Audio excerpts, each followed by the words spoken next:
English ഫീലിയ YouTube ചാനലിലേക്ക് എല്ലാവർക്കും സ്വാഗതം. നമ്മളിപ്പോൾ സബ്ജക്റ്റ് വെർബ് എഗ്രിമെൻ്റ് ആണ് പഠിച്ചുകൊണ്ടിരിക്കുന്നത്. അതിൽ നമ്മൾ ആൻഡ് വെച്ചിട്ട് പഠിച്ചു. ആർട്ടിക്കിൾസും ആൻഡും ചേർന്ന് വരുമ്പോൾ അതിൽ എങ്ങനെയാണ് സബ്ജക്റ്റ് വെർബ് എഗ്രിമെൻ്റ് വരുന്നത് നമ്മൾ പഠിച്ചു. ഇനി മൂന്നാമത്തെ പാർട്ടിലോട്ടാണ് പോകുന്നത്. ഫസ്റ്റ് വീഡിയോയിൽ നമ്മൾ എന്ത് പഠിച്ചു? ബേസിക്സ് പഠിച്ചു. ഓക്സിലറി വെർബ്സ് നമുക്ക് എങ്ങനെ ഏതൊക്കെ സബ്ജക്റ്റുമായിട്ട് ചേർക്കാം. സബ്ജക്റ്റ് വെർബ് എഗ്രിമെന്റ് എന്ന് പറഞ്ഞാൽ എന്താ? സബ്ജക്റ്റും വെർബും തമ്മിലുള്ള ഒരു എഗ്രിമെന്റ്. അതായത് സിംഗുലർ സബ്ജക്റ്റ് ആണെങ്കിൽ സിംഗുലർ വെർബും, പ്ലൂറൽ സബ്ജക്റ്റ് ആണെങ്കിൽ പ്ലൂറൽ വെർബും. അത്രേ ഉള്ളൂ. ഇതിനെ നമുക്ക് കോൺകോർഡ് എന്നും പറയാം. ഇത്രയും കാര്യങ്ങൾ നമ്മൾ കഴിഞ്ഞ 2 വീഡിയോകളിലായിട്ട് നമ്മൾ പഠിച്ചു. ഇനി ബാക്കി കാര്യങ്ങളാണ് നമ്മൾ നോക്കാൻ പോകുന്നത്. അതിലേക്കായിട്ട് നമ്മൾ ഫാസ്റ്റ് ഒരു സെന്റൻസ് നോക്കാം. The dog or the cat dash making the noise. The dog or the cat dash making the noise. എന്തായിരിക്കും ആൻസർ? നമ്മൾ കുറച്ച് പഠിച്ച് വെച്ചിട്ട് നിങ്ങൾക്ക് ഒരു ഐഡിയ കിട്ടി കാണത്തില്ലേ? അപ്പം എങ്ങനെയായിരിക്കും ചെയ്യണമെന്നൊരു ഐഡിയ ഉണ്ട്. അപ്പം ഇതിന്റെ ആൻസർ ഒന്ന് നിങ്ങൾ ഇത് പോസ് ചെയ്തിട്ട് കമന്റ് ചെയ്തേ പ്ലീസ്. പോസ് ചെയ്ത് കമന്റ് ചെയ്തൊന്ന് വിശ്വസിക്കുന്നു. ഇനി ഒന്ന് കേൾക്കാം.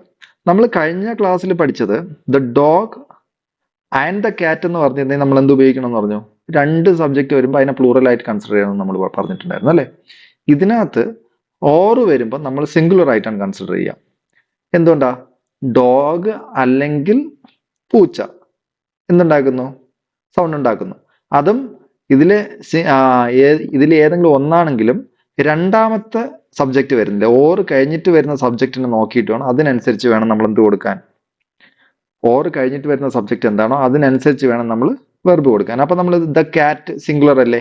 അപ്പൊ അതിൽ നമുക്ക് എന്ത് ചെയ്യാൻ പറ്റും? Making the noise is making the noise ആണ് കേട്ടോ. The dog or the cat is making the noise. ഇനി അടുത്ത ഇത് നോക്കൂ. Either Ramu or his friends dash going. ഞാൻ പറഞ്ഞു ഓർ കഴിഞ്ഞിട്ട് ആം ഈസ് ആറാണോ വരിക? ഓർ കഴിഞ്ഞിട്ട് ഹിസ് ഫ്രണ്ട്സ് ആണ്. ഹിസ് ഫ്രണ്ട്സ് എന്ന് പറയുമ്പോൾ അവന്റെ സുഹൃത്തുക്കൾ. അങ്ങനെ വരുമ്പോൾ നമുക്ക് എന്താ വരിക? ഹിസ് ഫ്രണ്ട്സ് എന്ന് പറയുമ്പോൾ സിംഗുലർ ആണോ പ്ലൂറൽ ആണോ സബ്ജക്റ്റ്? പ്ലൂറൽ അല്ലേ? അപ്പൊ നമുക്ക് എന്ത് വരണം? ആർ വരണം. ഈ ഇങ്ങനത്തെ സെന്റൻസ് എങ്ങനെ? Either Ramu or his friends are going. നമ്മൾ ഇത് ഒന്നുകിൽ രാമു അല്ലെങ്കിൽ അവന്റെ കൂട്ടുകാരാണ് പോകുന്നത് എന്ന് പറയാൻ വേണ്ടി, ആരെങ്കിലും ഒരാളുടെ കാര്യം പറയാൻ വേണ്ടിയിട്ടാണ് നമ്മൾ എയ്തർ ഓർ പറയുന്നത്. ഈ ഓർ കഴിഞ്ഞിട്ട് വരുന്ന സബ്ജക്റ്റിന് അനുസരിച്ച് വേണം നമ്മൾ എന്ത് കൊടുക്കാൻ? വെർബ് കൊടുക്കാൻ. ഓക്കെ. അടുത്തത് neither Ramu nor Raju. Neither നോക്കൂ, അതേ same. Neither Ramu nor Raju dash going. ഇവിടെ എന്താ? ഇവിടെയും നോറെന്നും കൂടെ കൂട്ടിയാൽ മതി. ഓറ് വന്നാലും നോറ് കഴിഞ്ഞിട്ടുള്ള സബ്ജക്റ്റിനനുസരിച്ച്. അപ്പൊ രാജുവിന് നമ്മൾ ആം ആണോ ഈസ് ആണോ ആറാണോ കൊടുക്കുക? ആം നോട്ട് ഐയുടെ കൂടെ മാത്രമേ ഉപയോഗിക്കുള്ളൂ. ആർ നമ്മൾ പ്ലൂറൽ സബ്ജക്റ്റിന്റെ കൂടെ. രാജു സിംഗുലർ അല്ലേ? അപ്പൊ നമുക്ക് ഈസ് ആണ് ആൻസർ. മനസ്സിലായല്ലോ? Neither Ramu nor Raju is going. Clear ആണല്ലോ? ഇതെന്ന് പറഞ്ഞാൽ എന്താ? Either Ramu or his friends എന്ന് പറയുമ്പോൾ അതിനകത്ത് ഒന്നുകിൽ രാമു അല്ലെങ്കിൽ അവന്റെ ഫ്രണ്ട്സ് അല്ലെ, അവന്റെ കൂട്ടുകാർ. നെയ്തർ രാമു നോർ രാജു എന്ന് പറഞ്ഞാൽ രാമുവും പോകുന്നില്ല രാജുവും പോകുന്നില്ല എന്നാണ് അതിനർത്ഥം. മനസ്സിലായല്ലോ? ഇനി ഇതിന്റെ റൂൾസ് നോക്കാം. Subject join by or either or neither nor. Verb agrees with nearest subject. അതായത് നോറോ ഓറോ കഴിഞ്ഞിട്ട് വരുന്ന നിയറസ്റ്റ് സബ്ജക്ട്, കഴിഞ്ഞിട്ട് വരുന്ന സബ്ജക്റ്റിനെ അടിസ്ഥാനമാക്കിയിട്ട് വേണം നമ്മൾ എന്ത് കൊടുക്കാൻ? വെർബ് കൊടുക്കാൻ. അതായത് നോറ് കഴിഞ്ഞിട്ട് വരുന്ന സബ്ജക്ട് സിംഗുലർ ആണെങ്കിൽ സിംഗുലർ വെർബും, നോറോ ഓറോ കഴിഞ്ഞിട്ട് വരുന്ന സബ്ജക്ട് പ്ലൂറൽ ആണെങ്കിൽ പ്ലൂറൽ വെർബും കൊടുക്കുക. ഇത്രയേ ഉള്ളൂ. 2-3 സെന്റൻസ് കൂടെ നോക്കാം. Either Ram or his friends are going. Either Ram or his friends are going. നമ്മൾ നേരത്തെ നോക്കിയ സെന്റൻസ് ആണ്. Are going. Friends, his friends കഴിഞ്ഞിട്ട് ഓർ കഴിഞ്ഞിട്ട് ഹിസ് ഫ്രണ്ട്സ് ആണ് വരുന്നത്. ഹിസ് ഫ്രണ്ട്സ് പ്ലൂറൽ ആയതുകൊണ്ട് ആർ വന്നു. ഇനി സെയിം സെന്റൻസ് ആണ്. Either his friends or Ram is going. നോക്കൂ, either his friends or Ram is going. ഇവിടെ രാം ആണ് ഓർ കഴിഞ്ഞിട്ട് വന്നേക്കുന്നത്, അതുകൊണ്ട് എന്ത് വന്നു? Is going. രണ്ടിന്റെ മീനിങ് സെയിം ആണ്. എന്നിട്ടും ഓക്സിലറി മാറി. കണ്ടോ? രാമിനനുസരിച്ചാണ് നമ്മൾ കൊടുക്കുക. അതായത് ഓർ കഴിഞ്ഞിട്ട് വരുന്ന സബ്ജക്റ്റിനനുസരിച്ചായിരിക്കും ഓക്സിലറി കൊടുക്കുക. ഇനി neither the teachers nor the principal is going. ഇവിടെയും neither the teachers nor the principal is going. The principal ഒറ്റയാളാണ്, സിംഗുലർ ആണ്, അതുകൊണ്ട് ഈസ് വരും. Is going. Neither the HM nor the teachers. ഉണ്ടോ? ഇവിടെ നോർ കഴിഞ്ഞിട്ട് ദ ടീച്ചേഴ്സ് ആണ് വന്നിരിക്കുന്നത്. Are present. The teachers plural ആയതുകൊണ്ട് പ്ലൂറൽ വെർബ്. ക്ലിയർ ആണെന്ന് വിശ്വസിക്കുന്നു. സിമ്പിൾ ആണിത്. ഇനി നിങ്ങൾക്ക് 2-3 questions. Either my friends or my brother dash going. നോക്കൂ, ആൻസർ എന്താ? Am is are. Either my friends, ഇത് എക്സാമിനൊക്കെ ചോദിക്കുന്നതാണ് കേട്ടോ. Either my friends or my brother dash going. ഇവിടെ നമ്മൾ എന്താ നോക്കുന്നത്, ഓർ കഴിഞ്ഞിട്ട് ഉള്ള സബ്ജക്ട് എടുക്കുന്നു. സബ്ജക്ട് എന്താണ്, മൈ ബ്രദർ ആണ്. മൈ ബ്രദർ സിംഗുലർ ആണോ പ്ലൂറൽ ആണോ? സിംഗുലർ ആണ്. സിംഗുലർ ആണെങ്കിൽ ഏത് വെർബ് വരണം? സിംഗുലർ വെർബ് വരണം. സിംഗുലർ വെർബ് ഏതായാലും ഈസ് അല്ലേ? ഈസ് ആണ് ആൻസർ. ക്ലിയർ ആണ്. ഇനി neither the teacher nor the students dash present. Neither the teacher nor the students dash present. ഇതിനകത്ത് ഏതാ വരിക? നോർ കഴിഞ്ഞിട്ട് സബ്ജക്ട് എന്താണ്? ദ സ്റ്റുഡൻസ് ആണ്. ദ സ്റ്റുഡൻസ് പ്ലൂറൽ ആണ്. പ്ലൂറൽ ആയതുകൊണ്ട് എന്താ, നമ്മൾ പ്ലൂറൽ വെർബ് കൊടുക്കണം. എന്താണ്? ആറാണ് ആൻസർ വരിക. ക്ലിയർ ആണോ? ഇനി the dog or the Katz.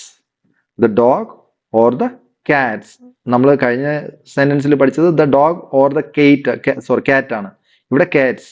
Dog or the Katz dash making the noise. ഇവിടെ എന്ത് വരും? ഓർ കഴിഞ്ഞിട്ട് ദ കാറ്റ്സ് ആണ് സബ്ജക്റ്റ്. സബ്ജക്റ്റ് പ്ലൂറൽ ആയതുകൊണ്ട് നമ്മൾ എന്ത് കൊടുക്കണം? 6 കൊടുക്കണം. അപ്പം ക്ലിയർ ആണല്ലോ. ഇത്രയും. The dog or the Katz are making the noise. മനസ്സിലായെന്ന് വിശ്വസിക്കുന്നു. ഇനി നോക്കൂ ഒരു സെന്റൻസ്. നമ്മളിപ്പം അത് നെയ്തർ നോർ എയ്തർ ഓർ അതിന്റെ ഇത് കഴിഞ്ഞു. ഇനി നമുക്ക് somebody dash knocking at the door. Somebody ആരോ ഡാഷ് നോക്കിംഗ് അറ്റ് ദ ഡോറിൽ മുട്ടുകയാണ്. അതാണ് അർത്ഥം. പക്ഷെ അതിന് എന്ത് ചേർക്കണം ഇതിനകത്ത്? Am is are. എന്താ ചേർക്കണ്ടേ? സംബഡി, എനിബഡി, എവ്രിബഡി, നോബഡി എന്നൊക്കെ വന്നു കഴിഞ്ഞാൽ നമ്മൾ എന്താ ചേർക്കണ്ടേ? ഈസാ ചേർക്കണ്ടേ. സിംഗുലർ. ഐ മീൻ ഈസ് എന്നുള്ളത് സിംഗുലർ വെർബാണ് ഉപയോഗിക്കേണ്ടത്. ഇവിടെ നമുക്ക് ഈസ് വരും. അതാണ് ഞാൻ ഉദ്ദേശിച്ചത്. സിംഗുലർ വെർബാണ് നമ്മൾ ഉപയോഗിക്കേണ്ടത്. സംബഡി കഴിഞ്ഞിട്ട് സിംഗുലർ വെർബാണ്. സംബഡി, നോബഡി, എനിബഡി, എവ്രിബഡി എന്നൊക്കെ വരില്ലേ? നത്തിങ്, അങ്ങനെയൊക്കെ വരുന്ന വർക്കുകൾ വരുമ്പോൾ നമ്മൾ എന്ത് ഉപയോഗിക്കണം? ഈസ് ഉപയോഗിക്കണം. മനസ്സിലായല്ലോ? ഐ മീൻ സിംഗുലർ വെർബ് ഉപയോഗിക്കണം. മനസ്സിലായല്ലോ? Somebody is knocking at the door. Every one, ഞാൻ പറഞ്ഞു എവ്രി വൺ ഡാഷ് ഹാപ്പി. എന്താ? ഈസ് ഹാപ്പിയാ വരാം. ഇനി നത്തിങ് ഡാഷ് ഫ്രീ. നത്തിങ് ഞാൻ പറഞ്ഞിട്ടുണ്ടായിരുന്നു. എന്താണ്? Is free. Nothing is free. മനസ്സിലായോ? അതായത് somebody, every one, nothing, every one, any one. അത് ഞാൻ അടുത്ത സ്ലൈഡിൽ കൊടുത്തിട്ടുണ്ട്. ഇത് മനസ്സിലായെന്ന് വിശ്വസിക്കുന്നു. ഇങ്ങനത്തെ വേർഡുകൾ വരുമ്പം നമ്മൾ എന്ത് ഉപയോഗിക്കണം? സിംഗുലർ ആണ് ഉപയോഗിക്കണം. സിംഗുലർ വെർബാണ് ഉപയോഗിക്കുക. ഇത് സിംഗുലർ ആയിട്ട് നമ്മൾ കൺസിഡർ ചെയ്യുക. ഓക്കെ. അപ്പോൾ ഓൾവേസ് ഇതെല്ലാം സിംഗുലർ ആയിരിക്കും. Each, every one, everybody, someone, somebody, nobody, nothing, either, neither. Each, every one, everybody, someone, somebody, nobody, nothing, either, neither. ഇത്രയും കാര്യങ്ങൾ വന്നാൽ എപ്പോഴും സിംഗുലർ ആയിരിക്കും. അപ്പൊ നിങ്ങൾക്ക് ഇത് വെച്ച് ഓരോ സെന്റൻസ് ഉണ്ടാക്കാനും കൂടെ നമ്മൾ നോക്കണ്ടേ അല്ലേ? നമ്മൾ എവ്രി വണ്ണും എന്തൊക്കെയാ, എവ്രി വൺ, സം വൺ നമ്മൾ പഠിച്ചു അല്ലേ? ഇനി നമുക്ക് ബാക്കിയുള്ളതും കൂടെ നോക്കാം. Each student has a notebook. Each student. Each കഴിഞ്ഞിട്ട് സിംഗുലർ സബ്ജക്റ്റേ വരുള്ളൂ. സിംഗുലർ സബ്ജക്റ്റ് വരുന്നത് കൊണ്ട് തന്നെ സിംഗുലർ വെർബേ വരുള്ളൂ. Each student has a notebook. ഇത് ഓർത്ത് വെച്ചോണം. Each student has a notebook. എല്ലാ സ്റ്റുഡൻസിന്റെ അടുത്തും, ഓരോ സ്റ്റുഡൻസിന്റെ അടുത്തും നോട്ട്ബുക്ക് ഉണ്ട്. എല്ലാ സ്റ്റുഡൻറ് എന്നാൽ ഓൾ സ്റ്റുഡൻസ് എന്നാ പറയാ. ഇവിടെ ഈ സ്റ്റുഡൻറ്, ഓരോ സ്റ്റുഡൻറ് എന്നർത്ഥം. ഈ സ്റ്റുഡൻറ് എന്നാ പറയാ. ഈ സ്റ്റുഡൻറ് ഹാസ് നോട്ട്ബുക്ക്. ഇത് നോക്ക്, നെയ്തർ വെച്ചിട്ട് നമുക്ക് തുടങ്ങണ്ടേ. Neither of the boys was late. ഇവിടെ നോക്കൂ, ഇവിടെ ബോയ്സ് ആണ്. നമ്മൾ ഓർ കഴിഞ്ഞിട്ട് നെയ്തർ നോർ വന്നാൽ മാത്രമേ എന്ത് നോക്കുള്ളൂ? സിംഗുലറോ പ്ലൂറലോ നോക്കുള്ളൂ. നെയ്തർ ഓഫ് എന്ന് കഴിഞ്ഞാൽ എന്തായാലും പ്ലൂറൽ സബ്ജക്റ്റ് വരുള്ളൂ, സിംഗുലർ വെർബും വരും. നെയ്തർ ഓഫ് ദ ബോയ്സ് എന്ന് പറഞ്ഞാൽ കുട്ടികളിൽ ആരും ലേറ്റ് ആയിരുന്നില്ല എന്നാണ് അർത്ഥം. കുട്ടികൾ ആരും തന്നെ ലേറ്റ് ആയിരുന്നില്ല. എല്ലാ കുട്ടികളും സമയത്തിന് വന്നു എന്നാണ് അതിനർത്ഥം. കുട്ടികൾ ആരും ലേറ്റ് ആയില്ല എന്ന് പറയുമ്പോൾ നമ്മൾ ഇങ്ങനെയാണ് പറയുന്നത്, neither of the boys was late. മനസ്സിലായോ? Neither of the boys was late. ഇനി നോക്കൂ, same. Either of the books is useful. ഒരു ബുക്കും യൂസ്ഫുൾ അല്ല. Either of the book is, either of the books is useful. ഇവിടെ നോക്കൂ, either of കഴിഞ്ഞിട്ട് എന്താ അർത്ഥം? ദ ബുക്സ് ആണ് വരുന്നത്. Either of the books is useful. നോക്കൂ, ഇവിടെ ഓഫ് ദ കഴിഞ്ഞിട്ട് പ്ലൂറൽ സബ്ജക്റ്റ് വരും, എന്നാൽ സിംഗുലർ വെർബ് വരണം. നെയ്തർ ഓഫും എയ്തർ ഓഫും പിന്നെ ഒൺ ഓഫും കൂടെ ഉണ്ട്. ഒൺ ഓഫ് നമ്മൾ പറഞ്ഞിട്ടില്ല. ഇതിനകത്ത് ഒരു സെന്റൻസും കൂടെ നോക്കൂ. One of my friends is coming. ഇത് വളരെ ഇമ്പോർട്ടൻ്റ് ആണ്. ഇതാണ് എപ്പോഴും എക്സാംസിനൊക്കെ ചോദിക്കുന്ന question. One of my friends is coming. One of my friends is coming. ഇതിനർത്ഥം എന്താ? വൺ ഓഫ് മൈ, എൻ്റെ കൂട്ടുകാരിൽ ഒരാൾ വരികയാണ്. എൻ്റെ കൂട്ടുകാരിൽ ഒരാൾ. ഇവിടെ കൂട്ടുകാരിൽ ഒരാൾ എന്നാണ് ഇതിനർത്ഥം. അതുകൊണ്ടാണ് എന്താ ഈസ് വരുന്നത്, സിംഗുലർ സബ്ജക്റ്റ് വരുന്നത്. മനസ്സിലായല്ലോ? One of my friends is coming. അതുപോലെ either of the books is useful. Neither of the boys was late. മനസ്സിലായല്ലോ? അപ്പം ഈ neither of, either of, one of കഴിഞ്ഞിട്ട് വരുന്ന സബ്ജക്റ്റ് എപ്പോഴും പ്ലൂറൽ ആയിരിക്കും. അത് കഴിഞ്ഞിട്ട് വരുന്ന വെർബ് എന്തായിരിക്കും? സിംഗുലർ ആയിരിക്കും. മനസ്സിലായല്ലോ? മനസ്സിലായെന്ന് വിശ്വസിക്കുന്നു. ഇനി ഓൾവേസ് പ്ലൂറൽ ആയിരിക്കും. അത് നമ്മൾ ആദ്യം പറഞ്ഞ അത്രയും വാക്കുകൾ എപ്പോഴും somebody, anybody, everybody, nobody, nothing, neither, either ഒക്കെ വരുമ്പോൾ എപ്പോഴും സിംഗുലർ ആയിരിക്കും സബ്ജക്റ്റ്. ഇവിടെ എപ്പോഴും എന്താ സിംഗുലർ ആയിട്ട് കൺസിഡർ ചെയ്യുക. നമ്മൾ സബ്ജക്ട് വെർബ് അഗ്രിമെന്റ് ആണ് പഠിക്കുന്നത്. പക്ഷെ neither of, either of, one of കഴിഞ്ഞ് വരുന്ന സബ്ജക്റ്റ് പ്ലൂറൽ ആയിരിക്കും. എന്നാൽ എന്താ വെർബ് സിംഗുലർ ആയിരിക്കും. ഈ ഓൾവേസ് പ്ലൂറൽ എന്നും ഓൾവേസ് സിംഗുലർ എന്നും പറയുന്ന വെർബിനെയാണ്. വെർബ് എയ്തർ ഓഫ് കഴിഞ്ഞിട്ട് വരുന്ന സബ്ജക്ട് പ്ലൂറൽ ആണെങ്കിലും വെർബ് എന്താണ്? സിംഗുലർ ആണ്. മനസ്സിലായല്ലോ? ഓൾവേസ് പ്ലൂറൽ, വെർബ് എപ്പോഴും പ്ലൂറൽ ആയിരിക്കും. ഏതവസാനം? Many, few, several, both. Many, few, several, both. ഇത്രയും കാര്യങ്ങൾ വരുമ്പോൾ നമുക്ക് എന്താ വരിക? ഇത് വെർബ് പ്ലൂറൽ ആയിരിക്കും. Many people know the real story. നോക്കൂ, many people know the real story. Many people എന്ന് പറഞ്ഞ അർത്ഥം എന്താ? ഒരുപാട് ആൾക്കാർക്ക് ആ ശരിയായിട്ടുള്ള കഥ അറിയാം. മനസ്സിലായോ? Few are ready. കുറച്ച് പേരെ റെഡി ആയിട്ടുള്ളൂ. Few are ready. Few are ready. Few എന്ന് പറഞ്ഞാൽ കുറച്ച് പേരെന്നാണ് അർത്ഥം, ഒന്നൊന്നോ അല്ല അർത്ഥം. അപ്പൊ ഇത് എപ്പോഴും പ്ലൂറൽ ആയിട്ടാണ് ഉപയോഗിക്കുക. ഫ്യൂ ആർ റെഡി, കുറച്ച് പേരെ റെഡി ആയിട്ടുള്ളൂ. ഇപ്പം കുറച്ച് പേര് നിങ്ങൾ റെഡി ആയെന്നൊക്കെ ചോദിക്കുന്ന സമയത്ത് നമുക്ക് ചോദിക്കാവുന്നതാണ് few are ready. Several books were missing from the library. Several books were missing from the library. ഇവിടെ നോക്കൂ, സെവറൽ ബുക്സ്, കുറച്ചധികം books, were missing from the ലൈബ്രറിയിൽ നിന്ന് മിസ്സായിട്ടുണ്ട് എന്നാണ് അർത്ഥം. Both of my sisters. Both നോക്കൂ, ബോത്ത് ഓഫ് മൈ സിസ്റ്റേഴ്സ് എന്ന് എൻ്റെ രണ്ട്, ബോത്ത് എന്ന് പറയുമ്പോൾ രണ്ടാണ് അതിനർത്ഥം വരിക. രണ്ടുപേര്. Both of my sisters R doctors. Both of my sisters R doctors. എൻ്റെ രണ്ട് സിസ്റ്റേഴ്സും ഡോക്ടേഴ്സ് ആണെന്നാണ് അർത്ഥം. ബോത്ത് ഓഫ് മൈ സിസ്റ്റേഴ്സ് എന്ന് പറയുമ്പോൾ എന്താ? വൺ ഓഫ് മൈ ഫ്രണ്ട്സ് എന്ന് വന്നാലും സിംഗുലർ വെർബ് വരും. എന്നാൽ both of my sisters, both of my brothers, both of my friends എന്ന് വന്നു കഴിഞ്ഞാൽ പ്ലൂറൽ വെർബേ വരത്തുള്ളൂ. അത് നിങ്ങൾ ഓർത്തോണം. Many students dash absent today. നിങ്ങൾ ഇതിന്റെ ആൻസർ ഒന്ന് നോക്കൂ. Am, is, R.